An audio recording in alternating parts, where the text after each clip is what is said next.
একদিন বিকেলে টুকু খেলতে খেলতে ক্লান্ত হয়ে দাদুর কাছে এসে বলল, দাদু, যদি একটা গাছ থাকত যেখানে যা চাই তাই পেতাম।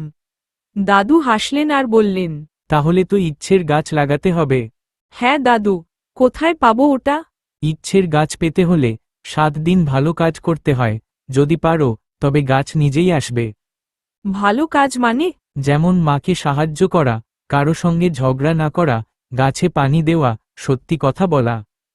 পরদিন থেকে টুকু বদলে যায়। সকালবেলা মাকে পানি দেয়, পাড়ার ছোট ছেলেকে খেলনা দেয়, প্রতিদিন গাছে পানি দেয়। 7 দিন পর সকালে টুকু ঘুম থেকে উঠে উঠোনে গিয়ে দেখে একটি ছোট গাছ, পাতায় আলতো আলো ঝলমল করছে। টুকু বলে ওঠে, ওহ, এটাই কি ইচ্ছের গাছ? আমি একটা চকোলেট চাই। পাতাগুলো হালকা নড়ে আর গাছ থেকে পড়ে একটা চকোলেট। টুকু আনন্দে লাফিয়ে ওঠে বলে, দাদু, এটা সত্যি কাজ করছে। দাদু হেসে বলল, ইচ্ছের গাছ শুধু তাদের জন্য যারা মন থেকে ভালো কাজ করে। তুমি সেই কাজ করেছ। আমি আর ভালো কাজ করা থামাবো না, দাদু। তবেই তো ইচ্ছের গাছ বাঁচবে। টুকু গাছটিকে পানি দিচ্ছে, পাশে দাদু হাসছেন।